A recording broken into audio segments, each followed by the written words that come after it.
Hello student, स्वागत है आपका मेरे चैनल इको विंग में। आज फिर एक नए टॉपिक के साथ class 11 relation and function exercise 2.1 आज हम डिस्कस करेंगे। तो रिलेशन और फंक्शन दोनों ही टॉपिक जो है उनका बेसिक कंसेप्ट मैं आप लोगों को इससे पहली वाली वीडियोस में बता चुकी हूँ और वैसे इसका बहुत लंबा चौड़ा कंसेप्ट नहीं है। अगर मैं आपको थोड़ा सा यहाँ पर भी हिंट देना चाहूँ तो मैं दे सकती हूँ। बस आपको ये चीज ध्यान रखनी है कि अगर रिलेशन की हम बात कर रहे हैं तो यहाँ पर दो डिफरेंट सेट की रिलेशंस की बात हो रही है। सेट ए जिसमें कुछ एलिमेंट हैं 1, 2 और सेट बी जिसमें कुछ भी एलिमेंट हो सकता है A B, alphabetically non alphabetically. अब अगर मुझे इसको मल्टीप्लाई करना है इस तरीके से हम कर सकते हैं 1 ए 2 ए 1 बी 2 बी इस तरीके से, और b इंटू ए करना होगा तो भी हम कर सकते हैं A1 A2 और B1 देन B2। तो ये कुछ हमारे पास ऐसे रिलेशंस बनते हैं दो सेट के जिन्हें हम डोमेन और रेंज के नाम से जानते हैं, जिसमें फर्स्ट एलिमेंट आपका क्या होता है डोमेन और another element will be range. इसे हम एरो डायग्राम के थ्रू भी एक्सप्लेन कर चुके हैं इस तरीके से 1 और 2 ए और बी। तो इसका हम इसके साथ भी रिलेशन दिखा सकते हैं और इसके साथ एरो डायग्राम के थ्रू। सेम इसका इसके साथ भी और ये इसके साथ भी इस तरीके से, राइट। और यही चीज फिर आती है फंक्शंस में। तो फंक्शन ये बताता है कि कॉन्टिन्यूटी क्या है किसी भी चीज की। अगर मेरे पास कोई भी एक मेरे पास सेट है, सेट के फॉर्म्स हैं या एक इक्वेशन है जैसे 2x + 1 = 0 है, तो ये एक इक्वेशन फॉर्म में मेरे पास कुछ नंबर्स आ गए हैं। इनको हम जब किसी भी फंक्शन की बात करते हैं तो फंक्शन के अंदर हमारे पास कॉन्टिन्यूटी या रोटेशन होनी चाहिए, या x की वैल्यू हमारे पास नहीं है, ये चेंज होती रहती है। ठीक है। अब इससे पहले हमने यहाँ पर यही पढ़ा कि रेंज और डोमेन या डोमेन और रेंज ये दोनों अलग, इन दोनों को अगर हम यहाँ पुट कर देते हैं और हर बार एक अलग वैल्यू निकल कर आती है तो ये फंक्शन को डिफाइन कर देती है।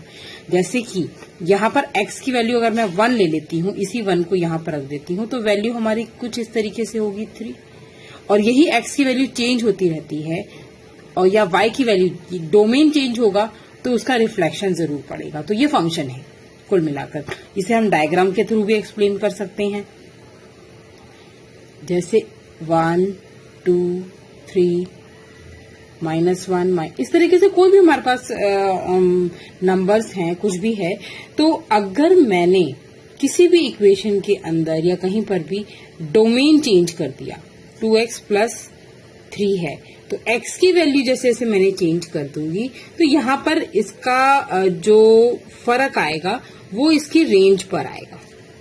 जैसे डोमेन मेरा क्या हुआ 1, रेंज मेरी क्या है 5, इस तरीके से। तो ये कंसेप्ट दोनों ही आपस में बहुत ज्यादा लिंक्ड अप हैं। बहुत ज्यादा अच्छे लेवल का कंसेप्ट अभी नहीं है क्योंकि ये क्लास 11 का टॉपिक है, इसीलिए अभी हम 2.1 एक्सरसाइज डिस्कस करेंगे। जैसे जैसे फंक्शंस के क्वेश्चन आएंगे हम उन्हें भी डिस्कस करते जाएंगे। ओके, तो सबसे पहले हम लोग आते हैं क्वेश्चन नंबर 1 की तरफ। तो क्वेश्चन नंबर 1 है हमारा x/3 + 1 y - 2/3 इस तरीके से 5/3 और 1/3। तो हमें यहाँ पर इसको इक्वेशन फॉर्म में लिखना होगा कुछ इस तरीके से।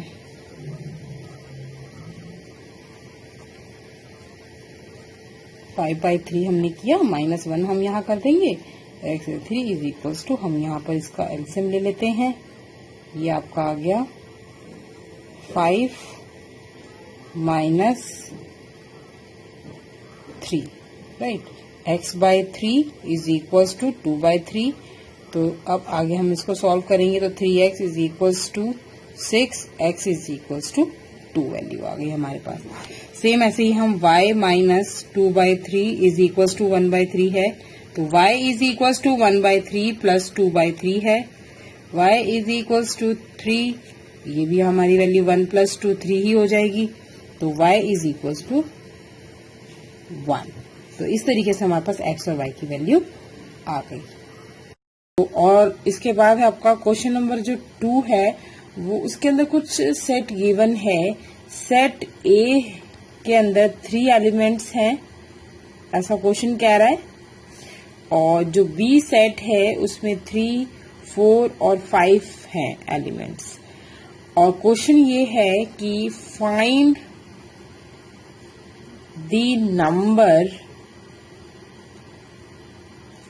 Of element. Number of element निकालने के लिए हमें क्या करना होगा, a इंटू बी के लिए 3 एलिमेंट्स ये हैं और ये 3 एलिमेंट्स हैं। Number of elements, number of elements A set into number of element set B. तो 3 इंटू 3 इज इक्वल्स टू 9। तो ये इसका आंसर होगा। चलिए आगे बढ़ते हैं क्वेश्चन नंबर 3 के साथ। तो क्वेश्चन नंबर जो 3 है उसमें कुछ जी सेट गिवन है जो है 7, 8 और एच गिवन है 5, 4, 2। और क्वेश्चन क्या कह रहा है कि आप जी इंटू एच कीजिए एंड एच इंटू जी कीजिए। तो सबसे पहले हम जी इंटू एच करेंगे तो हमारे पास जो वैल्यूज आएंगी वो 7 इंटू 5, 7 को 5 से किया, देन हमने अगेन 7 को 4 से मल्टीप्लाई किया, देन अगेन 7 को हमने 2 से किया, फिर 8 को 5 से, फिर 8 को 4 से मल्टीप्लाई, फिर 8 को 2 से, इस तरह से। अब h इंटू जी करेंगे तो 5 इंटू 7, 5 इंटू 8,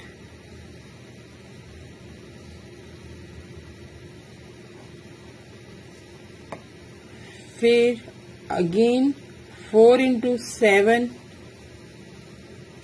4 इंटू 8 और 2, 7, 2, 8, 1, 2, 3, 4, 5, 6 ये एलिमेंट होंगे दोनों में आपके। दोनों हमने यहाँ पर मल्टीप्लिकेशन कर दिया है। इसी तरीके से आपको करना है। क्वेश्चन नंबर 3 के बाद आते हैं हम क्वेश्चन नंबर 4 की तरफ। क्वेश्चन नंबर जो 4 है वो ट्रू फॉल्स वाला है, जिसके अंदर स्टेटमेंट गिवन है। और स्टेटमेंट, फर्स्ट स्टेटमेंट क्या कहती है कि P हमारे पास है M N कुछ इस तरह से, और and Q is equals to N M। तो ये P इंटू क्यू क्या कह रहा है कि होना चाहिए इसके अकॉर्डिंग M N और N M, जबकि मल्टीप्लिकेशन रूल के अकॉर्डिंग ये ऐसा नहीं है। अगर हम P इंटू क्यू करते हैं तो M N होगा फर्स्ट एलिमेंट, फर्स्ट सेट बनेगा, और फिर M M बनेगा, फिर M M बना, फिर N N होगा, फिर N M होगा। तो ये हमारे कुछ एलिमेंट्स होंगे सेट के, जबकि यहाँ पर ऐसा नहीं है। तो यहाँ पर 2 एलिमेंट है। नंबर ऑफ एलिमेंट से भी हमें पता लग सकता है। नंबर ऑफ एलिमेंट्स हमारे पास 2 है सेट ए में और सेट बी में भी 2 एलिमेंट। अगर हम 2 इंटू 2 करते हैं तो 4 आएगा। तो यहाँ पर ये 2 सेट नहीं बनेंगे बल्कि 4 बनेंगे अलग अलग सेट। तो ये जो स्टेटमेंट है, फर्स्ट स्टेटमेंट जो है वो फॉल्स है।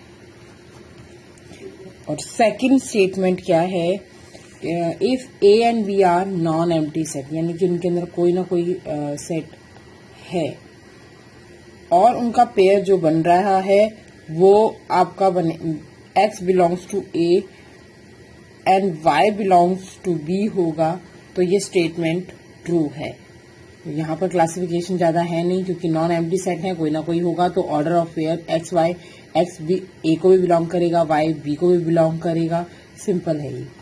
थर्ड आपका आ जाता है ए यहाँ पर गिवन है 1 2 और बी है 3 4। तो यहाँ इन्होंने जो बोला है then A into B intersection 5 is equals to null. तो ये स्टेटमेंट इज इक्वल्स टू यानी कि कोई ना कोई एलिमेंट इंटरसेक्ट करेगा। जब इन्होंने यहाँ पे नल और वॉइड दे दिया है तो इक्वल होगा इसके, तो ये स्टेटमेंट बिल्कुल ट्रू है। तो इस तरीके से आपको करना है। अगर फॉल्स है तो आपको एक्सप्लेनेशन जरूर देनी होगी कि वो क्यों है, ट्रू है तो क्यों है। क्वेश्चन नंबर 5 है if a is equals to -1 1।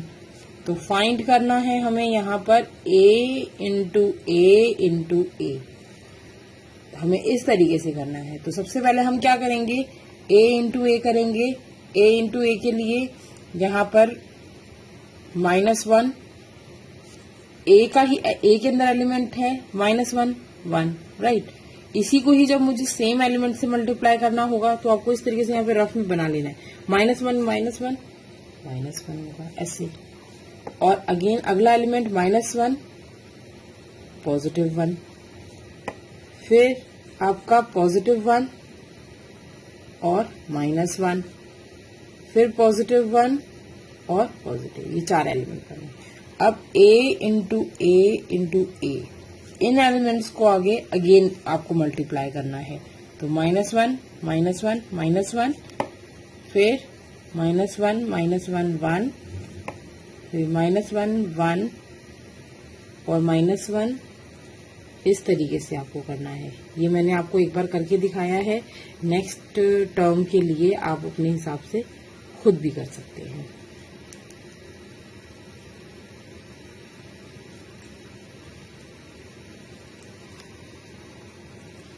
तो इस तरीके से हमने क्वेश्चन नंबर 5 भी डिस्कस कर दिया। सारे क्वेश्चन इजी ही हैं, आप देख रहे हैं यहाँ पर। क्वेश्चन नंबर 6 है इफ a इंटू बी। तो यहाँ पर कुछ एलिमेंट ऐसे गिवन है हमारे पास। ये क्वेश्चन इन्होंने हल्का सा अलग दिया है लेकिन इजी है। यहाँ पर हमें फाइंड करना है स्टूडेंट्स a एंड b। तो a इंटू बी हमारे पास है ax ay bx फिर by। तो सेट a हम ये वाले एलिमेंट ले लेते हैं, a b, और b सेट है आपका x y। तो बस। तो क्वेश्चन नंबर 7 है, यहाँ पे कुछ सेट गिवन है। a है 1 2 और b सेट है 1 2 3 4 और c सेट है 5 6, d सेट है 5 6 7 8। यहाँ पे वेरीफाई करना है। सबसे पहले a इंटू बी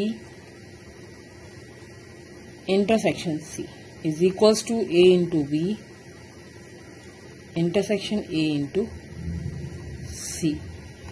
तो सबसे पहले हमारे पास यहाँ हम b इंटरसेक्शन c निकाल लेते हैं। b इंटरसेक्शन c क्या है, b के एलिमेंट है 1 2 3 4 और c के एलिमेंट हैं 5 और 6। तो यहाँ पर जो इंटरसेक्शन है वो एक भी एलिमेंट का नहीं है। तो यहाँ पर हमारे पास 5 आ गया।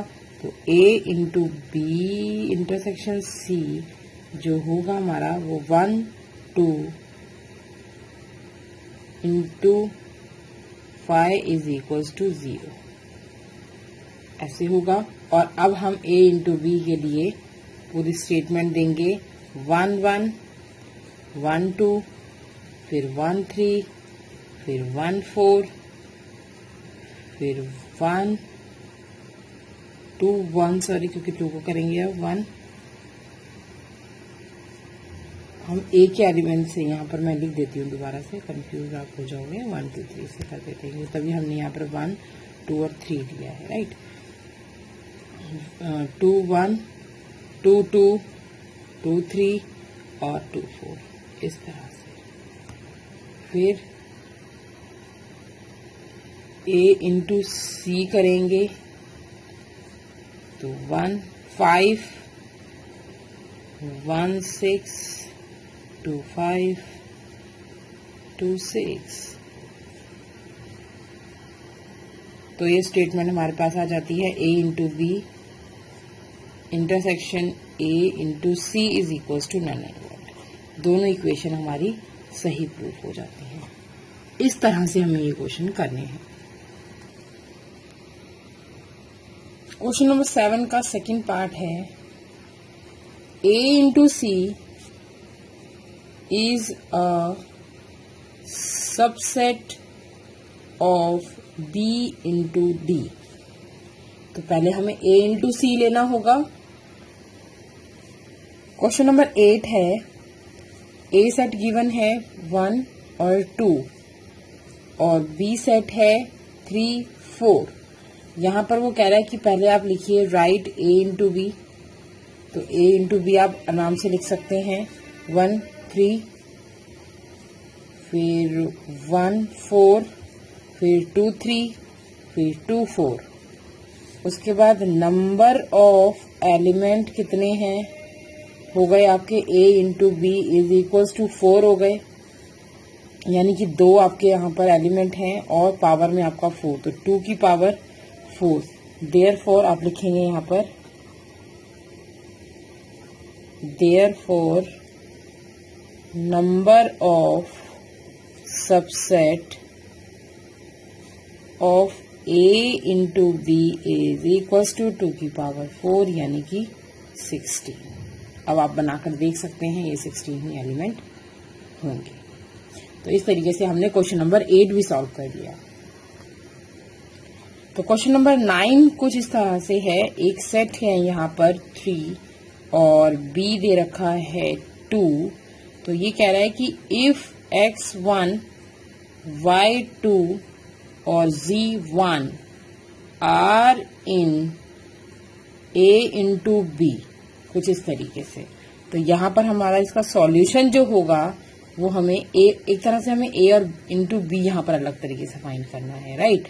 तो हमें यहाँ पर लिखना होगा हेयर x1 जो है वो बिलोंग कर रहा है A को इंटू बी, तो x बिलोंग करेगा A को एंड 1 बिलोंग करेगा B को। तो ऐसे ही y2 बिलोंग करेगा A को इंटू B, फिर y बिलोंग करेगा A एंड 2 बिलोंग करेगा B को। सेम वैसे ही हम Z के साथ करेंगे, बिलोंग करेगा A को एंड Z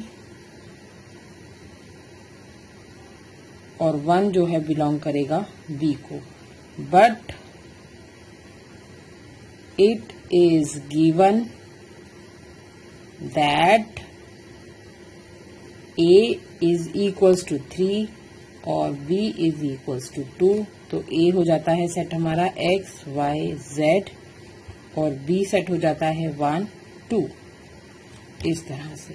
तो ये हमने क्वेश्चन नंबर 9 सॉल्व कर लिया। सारे क्वेश्चन बहुत इजी हैं बट प्रैक्टिस की आपको जरूरत है।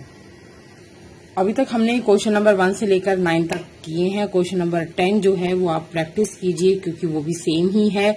अगर कोई डाउट हो तो मुझसे जरूर शेयर कीजिए और मेरी वीडियो को लाइक करने के साथ साथ सब्सक्राइब करने के साथ साथ बेल आइकन पर भी क्लिक कीजिए और प्रैक्टिस लगातार करते रहिए। घर पे रहिए, सुरक्षित रहिए, ऑनलाइन स्टडी पर ही फोकस कीजिए। Thank you.